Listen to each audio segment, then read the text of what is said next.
Selamat datang di ruang dengar yang sesungguhnya. Di episode kali ini kita akan berdiskusi bersama anggota Komisi 1 DPR Kota Cilegon, Bapak Ari Muhammad, dalam podcast listening sosial media bersama Harian Banten. Apa kabar, Pak Ari? Alhamdulillah baik, sehat. Terima kasih atas undangannya ke sini. Wah, sama-sama suatu kehormatan bagi kami untuk bisa berdiskusi dengan Pak Ari. Amin. Gimana tadi perjalanan? Alhamdulillah ya, pembangunan udah mulai berjalan. Nah, Imam Bonjol yang daerah merupakan dapil saya yang sekarang sedang ada pembangunan cor. Alhamdulillah, mudah-mudahan bisa terus di saat kondisi keuangan lagi nggak baik-baik saja, pembangunan untuk masyarakat harus tetap berjalan. Bagus itu, Pak. Jadi kerja untuk masyarakat. Betul, siap. Sebelumnya kan Bapak ternyata aktif di dunia aktivis dari zaman kuliah, energinya membangun aspirasi dari masyarakat. Sekarang Bapak dapat kesempatan duduk di kursi kehormatan ini untuk mewakilkan suara rakyat. Gimana tuh Pak proses perjalanannya? Ya, jadi emang semenjak SMA lah ya, saya itu emang senang organisasi. Saya masuk Paskibra, saya masuk Pramuka, kemudian ketika masuk di dunia kampus, kebetulan saya juga masuk ke organisasi ekstra himpunan mahasiswa Islam, dan sampai dengan sekarang masih di Presidium Kahmi Kota Cilegon. Ya banyak organisasi yang saya ikutin dengan niat dan tujuan ya, satu membangun silaturahmi, kemudian juga ya bagaimana organisasi yang saya ikutin ini juga bisa membuat banyak manfaat lah buat masyarakat. Seperti itu. Pak, terkait pandangan Bapak, kita tadi sudah berbicara seputar aktivitas Bapak. Ternyata Bapak sering terlibat banyak di beragam organisasi, berarti sudah mengetahui lah seluk-beluknya kultur organisasi seperti itu, Pak. Terkait pandangan Bapak dari DPRD, perihal kolaborasi yang telah dibangun oleh pemerintah dengan LSM, apakah itu berjalan dengan efektif, Pak?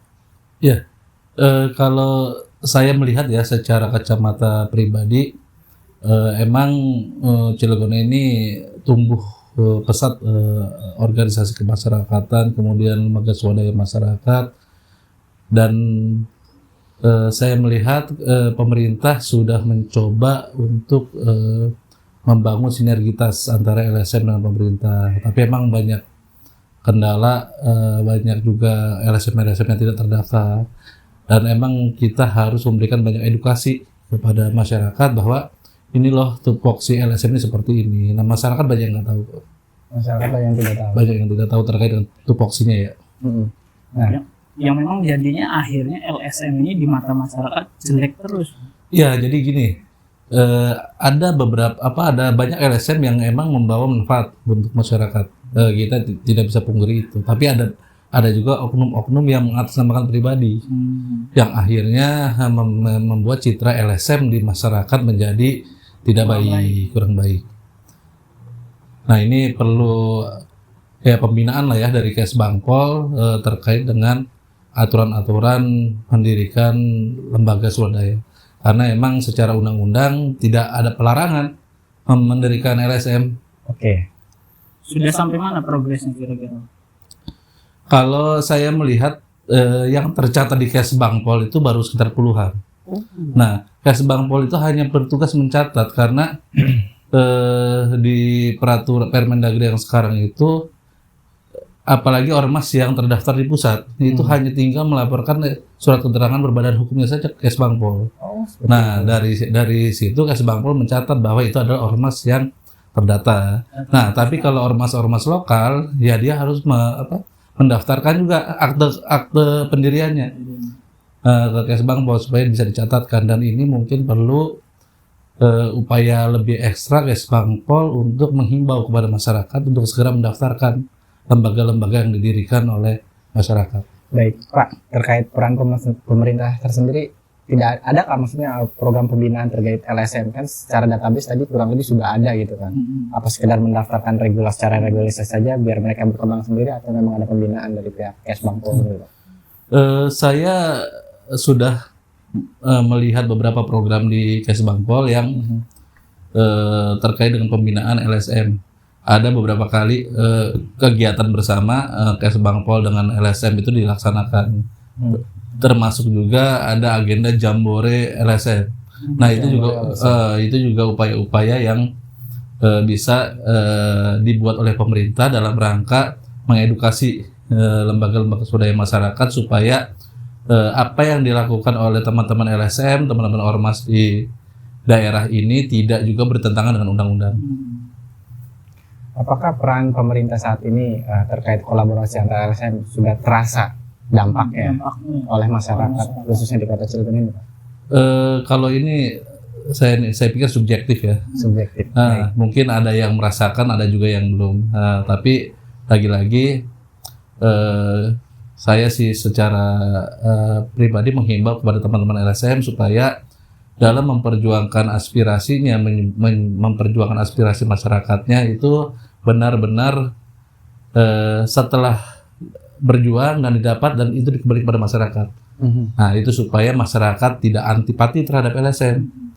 Karena kadang-kadang banyak juga akhirnya program LSM yang berbenturan dengan kepentingan masyarakat. Iya, yang akhirnya karena berbenturan itu gitu kan, yang seharusnya LSM itu jadi jembatan untuk masyarakat sendiri gitu kan, menyuarakan aspirasinya malah jadi ini enggak inilah gitu kan. Ini sama ini LSM ini mau kayak begini. Justru itu. Nah, ini tantangan nih, tantangan buat kita teman-teman pendiri LSM karena kadang-kadang LSM itu terbentuk dari obrolan beberapa orang yang kemudian membentuk lembaga. Nah, tidak mensosialisasikan di lingkungannya. Kan ini banyak LSM lingkungan yang berdiri. Nah, ketika ada perjuangan antara masyarakat dengan kepentingan LSM ini harus dielaborasi, harus dikolaborasikan supaya hasil yang keluar outputnya itu juga ketika diperjuangkan itu juga bisa berdampak positif untuk masyarakat. Nah ini yang mungkin peran dari pemerintah juga, dari Kesbangpol juga untuk memberikan edukasi kepada para pentolan-pentolan LSM ini supaya apa yang dia perjuangkan itu ya selaras dengan kepentingan pembangunan dan kepentingan masyarakat. Masih terkesan negatif ya. Bagaimana seharusnya peran pemerintah dalam menangani hal ini? Ya sampai dengan hari ini saya lihat Kesbangpol cukup masif memberikan pendidikan politik, pendidikan terkait dengan kegiatan-kegiatan lembaga swadaya masyarakat. Saya pikir mudah-mudahan ke depan apa yang menjadi target kita, target pemerintah, target Kesbangpol bisa segera mendata nih seluruh LSM yang ada di Kota Cilegon supaya ketika ada aduan, ketika ada permasalahan bisa diselesaikan dengan secara baik dan cepat. Ada LSM ini ada aduan dari masyarakat bermasalah, ya kan Kesbangpol tahu ketuanya ini alamatnya di sini, tinggal bisa datengin dan bisa dibicarakan. Kalau itu sudah terdata semua, saya pikir gampang. Kalau inovasi sendiri Pak dari anggota dewan, ada nggak masukan-masukan untuk Kesbangpol gitu kan, punya inovasi apa untuk menangani banyak masalah di LSM ini? Ya lagi-lagi pertama pendidikan sumber daya, pendidikan sumber daya manusianya. Kesbangpol harus mensosialisasikan terkait dengan aturan-aturan, pelarangan-pelarangan terkait dengan apa saja yang boleh dan tidak boleh yang dilakukan oleh lembaga swadaya masyarakat supaya ini bisa terkonfirmasi oleh pengurus-pengurus LSM di tingkat daerah. Karena yang saya dengar gitu di masyarakat, seringnya kan LSM itu cuma kayak penyalur tenaga kerja gitu. Penyalur tenaga kerja nih, masukin, lu kasih duit gua segini, setoran gitu. Apa memang seperti itu? Nah gitu? ini yang harus diluruskan. LSM emang harusnya dia tumbuh dari masyarakat. Betul. Berjuang untuk masyarakat dan apa yang dia perjuangkan tidak menerima timbal balik. Kecuali emang masyarakat itu sendiri karena sudah dibantu oleh lembaga, mereka berterima kasih, akhirnya menciptakan lembaga yang bisa mandiri dan tumbuh besar. Tapi kalau umpamanya LSM yang menyalurkan tenaga kerja, kemudian dia di awal sudah meminta, itu yang udah salah kaprah. Nah ini harus diluruskan nih. Itu yang benar-benar pemerintah harus bisa memberikan pemahaman kepada lembaga supaya ini nggak boleh loh, ini pungli loh masuknya. Ketika LSM meminta jatah kepada orang-orang yang dibantu untuk masukkan kerja. Tapi kan memang yang saya dengar ini Bapak ya cerita gitu, karena kalau misalkan sekali mintanya menurut saya nggak jadi masalah kan gitu ya, tadi bentuk terima kasih gitu.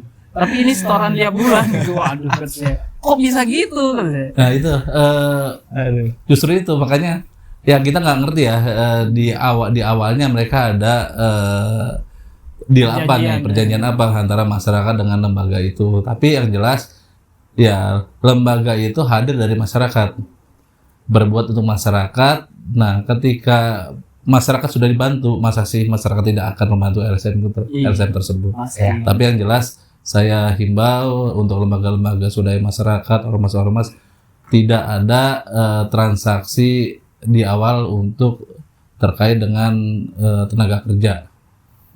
Baik, Pak, terkait pembinaan.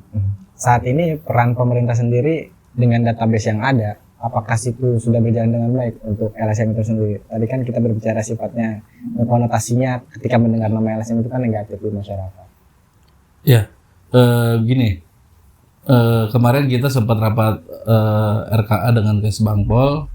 Emang di Kesbangpol juga banyak terjadi pemotongan anggaran karena efisiensi. Tapi yang jelas dengan anggaran yang ada, mudah-mudahan ini bisa menyentuh semua lini, termasuk pembinaan terhadap lembaga swadaya masyarakat di Kota Cilegon. Kita maksimalkan lah, terkait dengan pengawasannya juga coba kita untuk maksimalkan.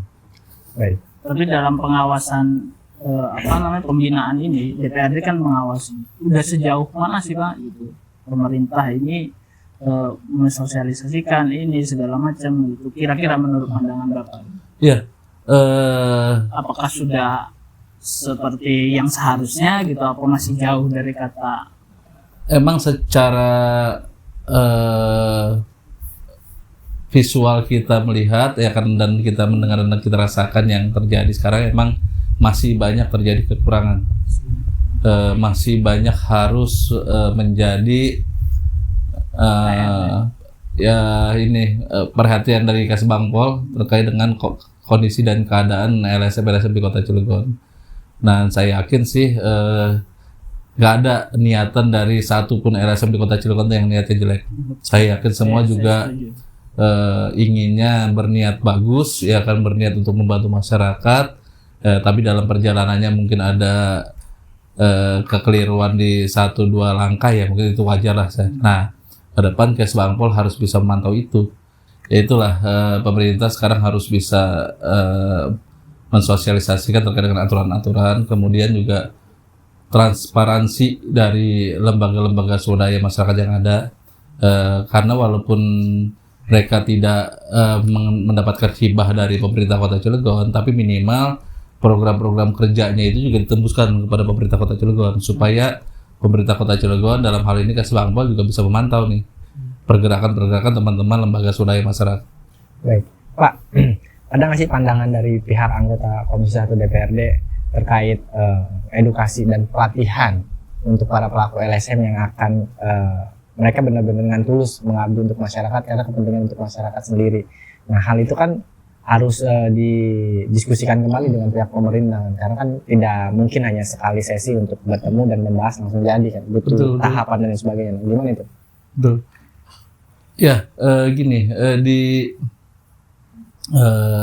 kita sekarang ini sedang berproses terkait dengan forum CSR, yang dulu kita kenal ada namanya CCSR, sekarang perdanya sudah dicabut. Nah, ada lagi Permensos yang sekarang lembaganya namanya TJSLBU, tanggung jawab sosial badan usaha.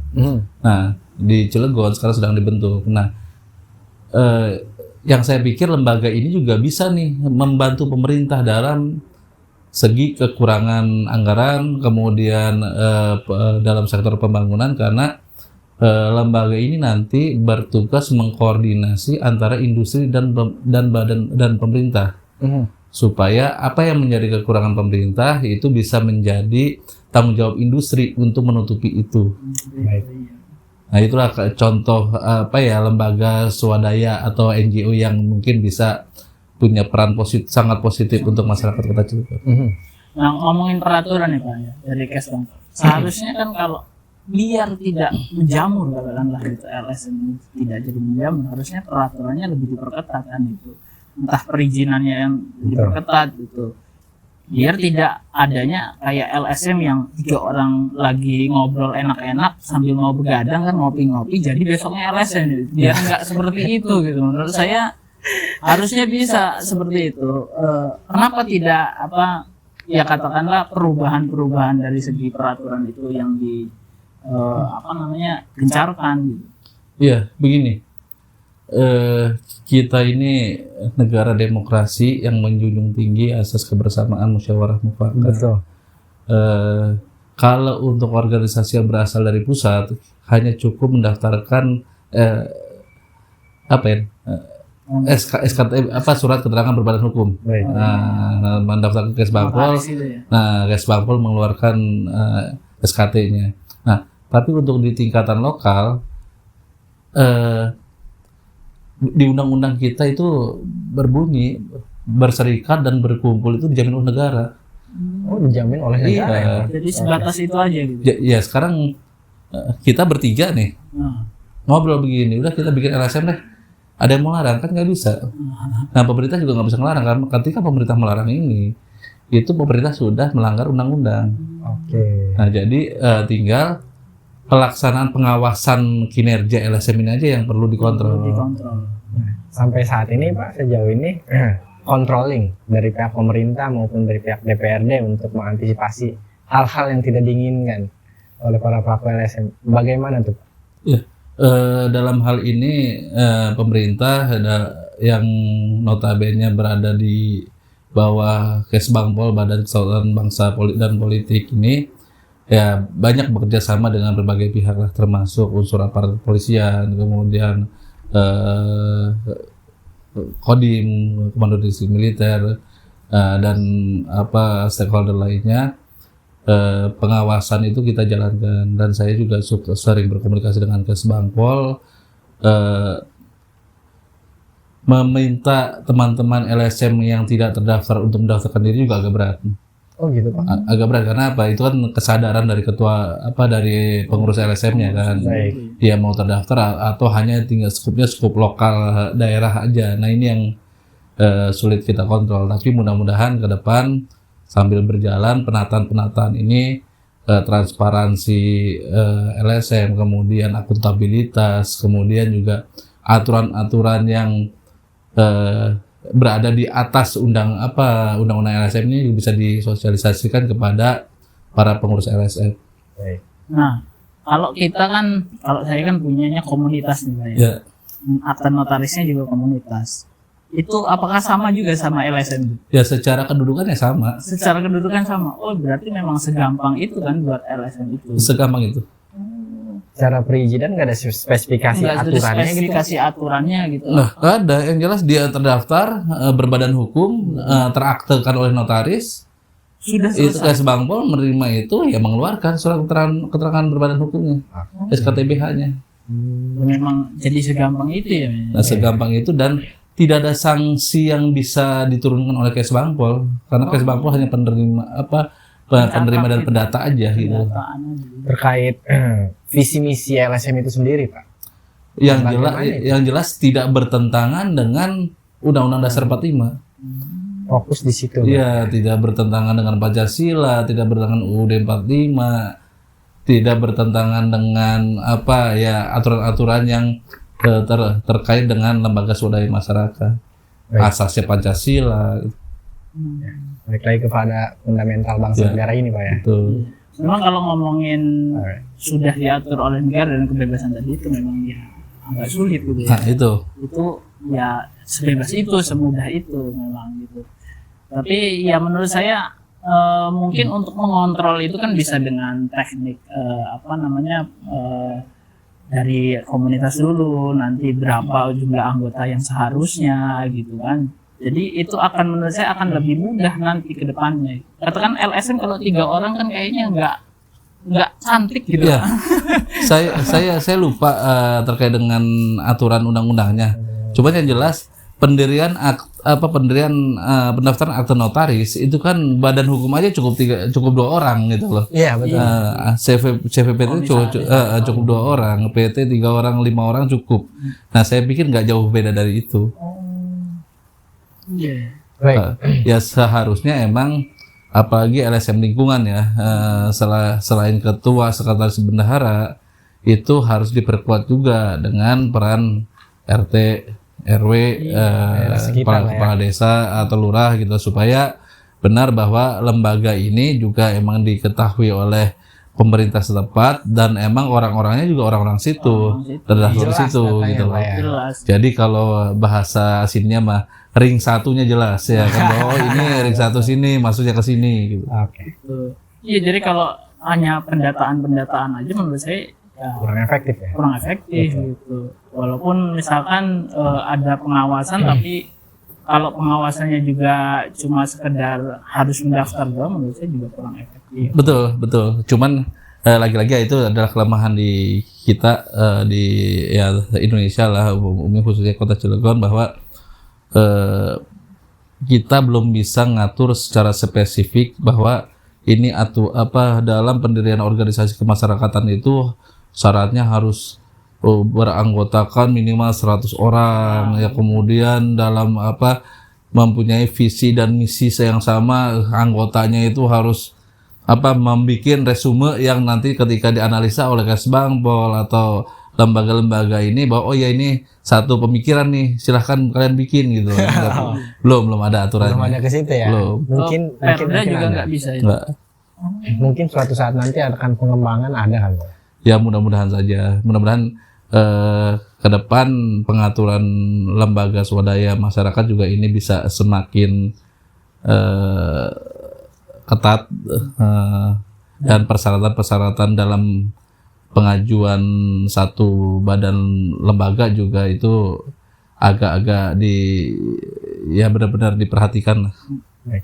Ya, jadi image-nya itu kan jadi lebih bagus lagi gitu kan. Terus ininya akan ya menurut saya kalau misalkan organisasi ini jelas gitu kan, katakanlah kayak saya punya komunitas ini komunitas seni gitu ya kan, dimana kita bikin film, nah itu kan ada hasilnya jelas gitu. Tapi kan kalau ngumpul kayaknya dilihat juga nggak enak gitu.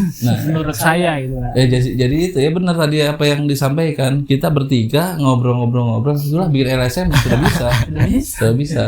Nah, tinggal arah perjuangan yang sekarang tidak bisa dibedakan adalah kan lembaga swadaya ini berdiri tidak ada tujuan bakunya. Nah, itu. Jadi kita ini untuk memperjuangkan seni ya kan, kita mendirikan LSM ini untuk untuk mengamati anggaran pemerintah, mau khusus untuk anggaran, jadi dia nggak bakal komentar lain gitu kan.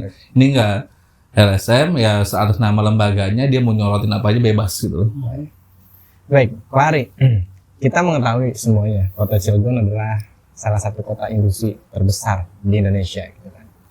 Peran LSM tersendiri, apakah di sini dilibatkan oleh korporasi besar yang ada di Kota Cilegon, atau memang sudah diplot, maksudnya sudah ada kebijakan dari pihak pemerintah Kota Cilegon sendiri untuk melibatkan LSM di setiap korporasi? Karena kan ini jatuhnya pemberdayaan untuk masyarakat sekitar.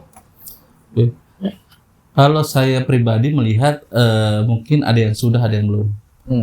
Pelibatan organisasi kemasyarakatan NGO di sekitaran industri ada beberapa yang emang sudah berjalan dengan baik, dan ada beberapa yang sekarang teman-teman LSM itu sedang berjuang supaya diperhatikan. Nah, lagi-lagi ya komunikasi antara lembaga dengan industri-industri sekitarnya yang diperlukan. Nah, jangan sampai LSM karena merasa ini lingkungannya memaksakan kehendak kepada industri, dan industri juga jangan lalai. Di situ ada masyarakat yang emang harus masuk ke dalam pembinaan mereka, karena di CSR itu justru sekarang bukan masuk lagi kepada nomenklatur margin perusahaan, tapi itu masuk ke ongkos produksi. Oke. biaya CSR itu gitu loh. Jadi ini wajib dilakukan pembinaannya oleh industri terkait dengan lingkungan. Oke. Sempat ada berita yang viral kemarin saat Lebaran.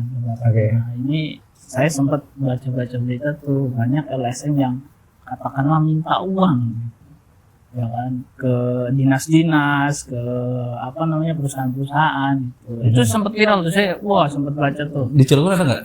Ya belum tahu ya, belum tahu Pak. Kalau di Cilegon ini di luar Pak, di luar Jakarta kalau nggak salah waktu itu di Tangerang ya saya lupa. Yang pasti itu sempat viral gitu kan. Suratnya tuh, surat ininya tuh banyak gitu. Nah, menurut Bapak, pandangan Bapak tuh seperti apa gitu? Ya kalau saya melihat berita-berita Bekasi dan lain sebagainya ya terkait dengan LSM minta jatah THR. Saya pikir untuk di Cilegon kasus seperti itu belum terjadi dan tidak ada, dan mudah-mudahan tidak terjadi karena LSM itu didirikan bukan untuk pribadi mereka gitu loh, karena ini untuk masyarakat. Dan apakah ketika mereka minta uang THR itu nyampe ke masyarakat kan belum tentu. Mudah-mudahan itu tidak dilakukan oleh teman-teman LSM di Kota Cilegon. Lamun butuh butuh uang mau sebagai proposal, tinggal telepon aja ke humas perusahaannya, Pak ini buat anak-anak di lingkungan sini ya kan. Dan biasanya sih kalau Lebaran itu, dan saya lihat ini udah berjalan, industri-industri itu banyak memberikan untuk masyarakat bingkisan, parcel ya. Kalau uang saya nggak tahu lah ya. Yang jelas ini sudah dilakukan oleh industri dan mudah-mudahan ke depan bisa lebih banyak lagi industri memberikan untuk masyarakat. Yang sekarang saya menjadi PR terutama saya karena saya dapil Cilegon Cibubur itu nggak ada industri. Nah, bagaimana saya ada juga Komisi 1 itu Dewan Erik Erlangga yang dapil sama Cilegon Cibubur juga memperjuangkan industri juga bisa memperhatikan kecamatan-kecamatan di luar lingkungan wilayahnya. Apalagi industri besar seperti KS, Chandra Asri, Himas, Lotte Chemical itu juga kalian bukan hidup di ruang hampa lingkungannya saja, tapi di sini ada Kecamatan Cilegon, Kecamatan Cibubur, Kecamatan Purwakarta, Kecamatan Jombang yang emang masih masuk wilayah Kota Cilegon, dan kalau ada permasalahan yang terjadi, kita juga terdampak. Ya ibaratnya mobil bisnya juga lewat ya, itu betul. kan gitu.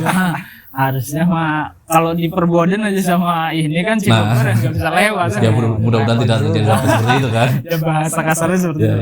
Maksud saya ketika masyarakat ini, LSM ini kan membutuhkan itu untuk ke masyarakat lagi gitu, acara masyarakat atau apa kan, yang memang seharusnya peran dari industri itu support kan gitu ya. Tapi yang selama ini kalau di Cilegon sendiri berarti industri itu udah langsung support dengan hal itu.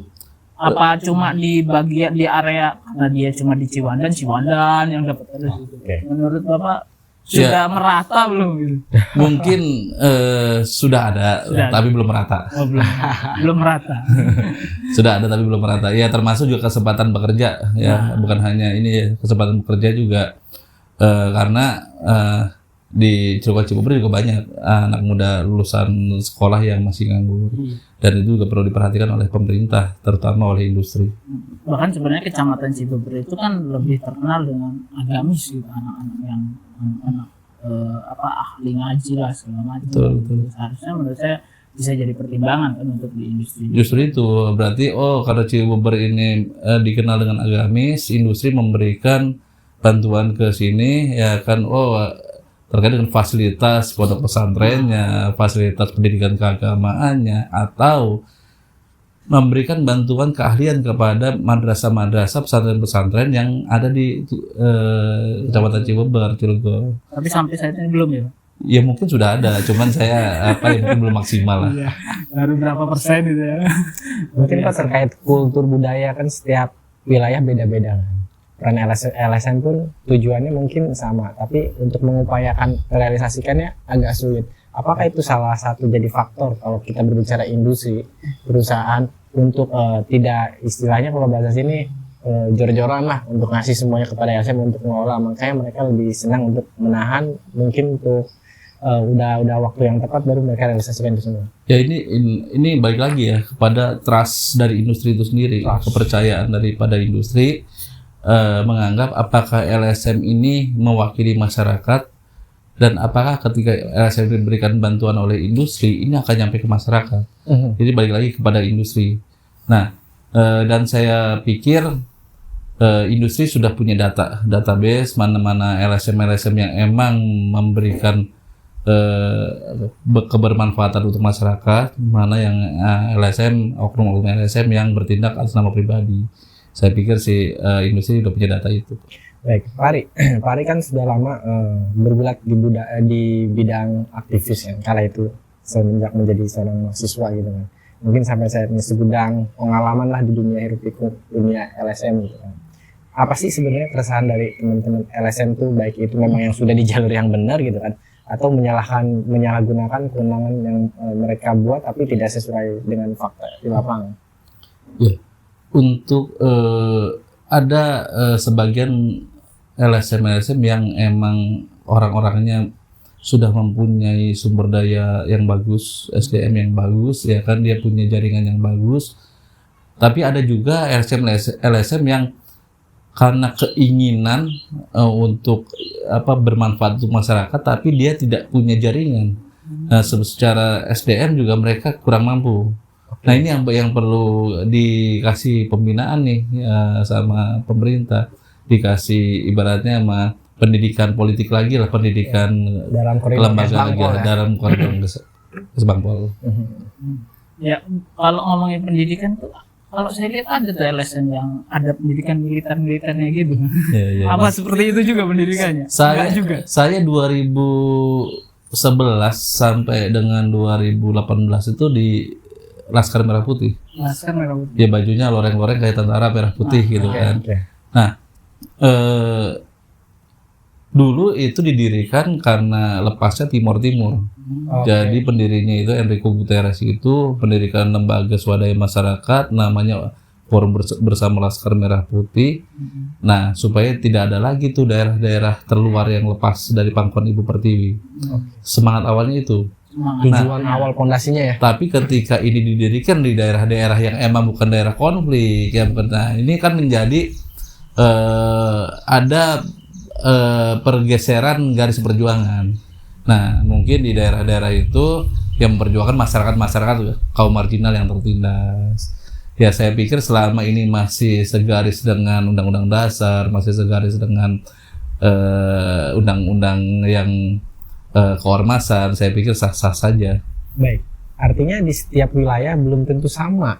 Belum tentu sama. Kalau ormasnya ormas pusat. Iya, cara penerapannya. Betul. Nah, ini kan pasti akan menjadi permasalahan baru gitu kan di wilayah itu tersendiri. Nah, untuk menanggulangi hal tersebut bagaimana itu? Apakah keterlibatan peran pemerintah kota sendiri itu terlibat untuk pembinaan dalam koridor Kesbangpol itu sendiri, atau memang dari pihak cabang LSM itu sendiri? Sangat berperan. Itu Kesbangpol harus punya kegiatan rutin bersama dengan ormas dan LSM di Kota Cilegon untuk membangun kebersamaan, membangun kesatuan pandang terkait dengan pembangunan di Kota Cilegon. Jangan sampai LSM dia mempunyai pandangan berbeda nih, udah gitu garis pembangunan yang berbeda terhadap pemerintah. Nah, ini juga harus oleh Kesbangpol. Ya, kan indikasinya takutnya terjadi dualisme dalam satu kubu. Sering terjadi nih. Ya, sering.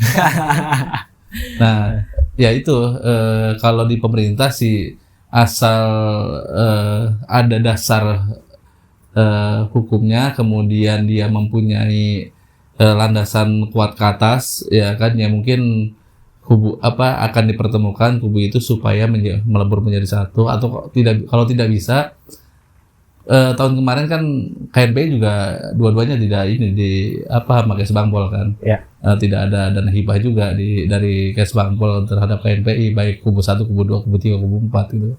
Baik, terkait dana hibah, menarik nih. Apakah memang dana hibah itu harus disisihkan sekian persen dari korporasi besar untuk pembinaan LSM karena mereka punya tujuan yang jelas? Atau memang ya balik lagi ada peran-peran tangan-tangan nakal yang mengatur itu semua, akhirnya harusnya jatahnya yang di sini malah digeser ke sini. Sedangkan dia dalam proses verifikasi data, aturan mainnya untuk pengajuan itu dalam proposal udah cukup jelas, tapi sedikit terhambat di pertengahan jalan. Kalau untuk industri itu dia punya kacamata sendiri, kita juga tidak bisa mencampuri itu. Baik. Siapa yang mau dapat hibah, siapa yang menurut industri itu programnya bagus, kita tidak bisa ikut campur. Tapi untuk di pemerintah sendiri, di Kesbangpol itu sudah jelas ada aplikasinya. Oke. Tinggal teman-teman lembaga yang tergabung, yang terdaftar di Kesbangpol itu mengisi aplikasi, ya kan, nanti akan diverifikasi dan lain sebagainya. Kalau emang itu dianggap memenuhi syarat untuk mendapatkan hibah, itu pasti akan diajukan. Tapi kalau sekarang tidak bisa sekonyong-konyong kita proposal ke Kesbangpol tahun ini langsung nggak bisa. Itu harus berproses tuh. Pengajuannya tahun ini diverifikasi, kemungkinan di tahun 2027 baru akan memperoleh hibah kalau emang setelah verifikasi dan lain sebagainya itu memenuhi unsur untuk memperoleh hibah.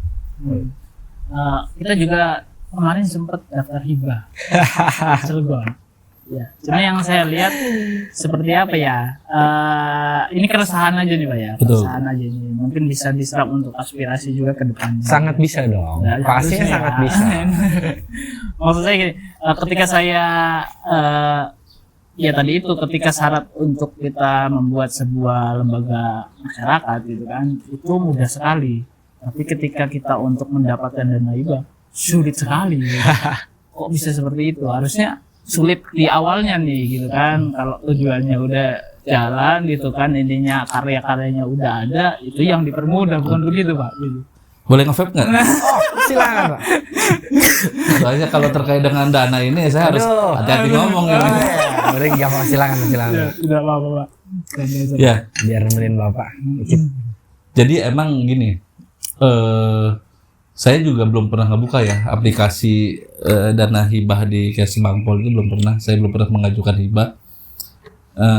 Tapi yang jelas ini adalah anggaran pemerintah daerah, anggaran negara. Kesbangpol juga harus berhati-hati terkait dengan penyaluran dana-dana hibah yang dikelola oleh dia. Dia juga tidak sembarangan. Nah, mungkin ketika teman-teman mau dirikan lembaga dengan keinginan untuk ke depan dapat hibah, itu bisa kembali lagi tidak semudah itu.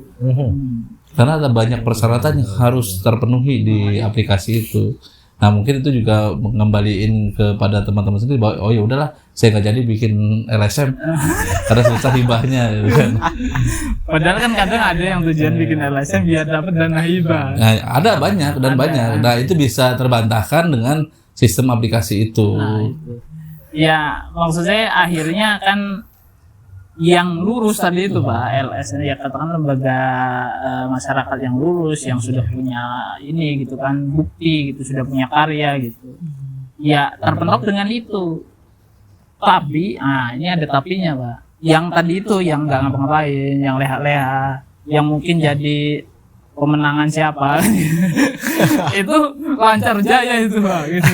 Menurut saya kok gini ya gitu. Ada begitu. Kayaknya ya. Soalnya ya terus terang kalau untuk hibah saya sendiri nggak terlalu mendalami itu, yang jelas untuk 2026 nanti juga nggak banyak yang dapat hibah. Ada beberapa organisasi yang saya lihat emang dapat hibah dan itu nggak terlalu besar-besar juga. Beda di daerah lain, Jawa Barat itu sampai ada yang LSM-nya nggak ada, ketika diverifikasi nggak ada, tapi dia dapat hibah tuh 2 juta, 300 juta. mending kalau jutaan Pak, kan ratus juta, miliar gitu. Kayaknya sih Cilegon nggak lah, nggak ada yang sampai ini. Ya, Yang gede-gede itu hibah itu biasanya ormas keagamaan. Oh gitu. Kebanyakan Kenapa, Pak? yayasan atau apa gitu. Kenapa bisa sebesar itu dibandingin Berarti yang lain? yayasan itu termasuk ormas juga. Ada yang masuknya ke ada macam-macam, ada yang di Kesbangpol, ada yang di Depak, ada yang itu terus inilah dilihat dari ininya, ada yang di Spora, ada yang di Dinsos. Yang jelas kalau yang di Kesbangpol itu hanya ormas, LSM dan sejenisnya lah. Kenapa Pak? dibedakan dari segi presentasi tadi kan Bapak berbicara tentang keagamaan lebih besar. Kenapa jadi pembeda? Bukan lebih besar. Kebiasaannya kalau organisasi keagamaan itu agak lebih besar karena ya contoh MUI. Ya. MUI itu kan juga dia organisasi yang menangani masalah-masalah keagamaan dan itu juga memerlukan bantuan operasional yang besar. Nah itu udah jelas lah. Tapi kalau organisasi-organisasi yang tingkatan lokal, saya pikir standar-standar aja lah itu. Standar-standar aja Pak ya. Iya, karena Secukupnya. Secukupnya. kemarin pun Sesuai keperluan. ketika saya lihat ininya gitu aplikasinya, ya menurut saya dengan adanya aplikasi juga di Cilegon ini untuk apa namanya dana hibah itu kan bisa dilihat masyarakat Dan Jadi transparan. lebih transparan gitu. Menurut saya itu udah sangat luar biasa gitu ya. Walaupun yang saya lihat kadang kebanyakan itu kayak yaitu menak apalah itu gitu itu gede-gede gitu. Iya. Oh saya nggak dapat gede ya. Karena kan honor guru ngaji, guru Nah, madrasah itu ya. itu ada di Kemenak. Jadi ketika Kemenak dapat hibah besar, ya bukan hibah besar, itu adalah honor yang harus diberikan tiap bulan untuk teman-teman guru ngaji, guru madrasah itu. Oh, itu. Ya memang itu satu ini ya nggak bisa masuk ke mana gitu. Nggak bisa, itu murni ya untuk gaji mereka. Ini ya. Yang emang kadang-kadang nggak seberapa nilainya Iya, sebenarnya. buat teman-teman guru ngaji ini, tapi dampaknya juga kan untuk masyarakatnya luas. Mereka bisa ngajar, penciptakan murid-murid yang bisa ke depan bisa menjadi penerus-penerus bangsa. Iya. Kebermanfaatannya Betul, itu betul. lebih terlihat. Baik, Pak Ari, menurut pandangan Pak Ari sendiri selaku anggota Komisi 1 DPRD Kota Cilegon maupun sudah ada diskusi sama teman-teman di dalam sana, apakah peran LSM itu sendiri di daerah sangat berkontribusi untuk daerahnya itu tersendiri? Secara garis besar saya pikir peran lembaga swadaya masyarakat dan ormas itu sangat diperlukan sebagai mitra strategis pemerintah. Mereka juga bisa memberikan masukan-masukan yang konstruktif terhadap pemerintah untuk membangun Kota Cilegon, terlepas dari beberapa oknum-oknum yang emang kontradiktif terhadap perjuangan-perjuangan LSM yang saya pikir benar menaungi masyarakat. Baik. Tapi by data kalau dari di Kota Cilegon sendiri seluruh kecamatan itu sudah hampir semuanya memiliki LSM. Kalau secara data nggak tahu yang terbaru ya. Kalau terakhir saya coba komunikasi dengan Kesbangpol itu sekitar ada 60 atau 80 lah yang terdata itu. Baik, Pak Ari, secara regulasi setiap wilayah itu per kecamatan, apakah ada aturannya yang dikaji oleh Kesbangpol terkait jumlah LSM yang ada di kawasan tersebut? Iya, nggak boleh misalkan Lebih dari 3. ya, lebih dari 3 gitu. Enggak ya. Sayangnya nggak ada. Belum diatur. Belum Nah, diatur. Jadi mungkin 60 tadi itu ya Pak ya. Sekitar 60 Secara atau 80 lah lupa saya. 60 itu berarti penyebarannya Di belum Kota Cilegon. Kota Cilegon aja ya. Secara Berarti kita keseluruhan. belum tahu misalkan kecamatan mana yang memang sama sekali nggak punya LSM. Nggak ada. tapi menurut pandangan Pak Ari sendiri selaku Komisi 1 DPRD Kota Cilegon, perlu tidak sih regulasi untuk itu tadi peran LSM di setiap wilayah dibatasi? Atau sudah cukup dengan kebijakan saat ini? Ya terus terang gini, kita tidak bisa membatasi pergerakan teman-teman yang ingin membantu wilayahnya. Ya karena lagi-lagi berserikat dan berkumpul itu diatur sama undang-undang. Jadi tinggal bahwa teman-teman yang ingin mendirikan lembaga swadaya masyarakat atau sudah mendirikan lembaga swadaya masyarakat benar-benar taati pedoman terkait dengan undang-undang LSM, undang-undang ormas, ya kan, jangan sampai teman-teman juga bermasalah ketika melanggar undang-undang tersebut. Tinggal penguatan lagi sosialisasi dari Kesbangpol terkait dengan undang-undang yang ada, ya kan, kepada ormas-ormas yang sudah terdata di Kesbangpol. Baik, Pak Ari, terima kasih atas waktunya. Sama-sama. Informasi ini sangat bermanfaat untuk masyarakat khususnya di Kota Cilegon.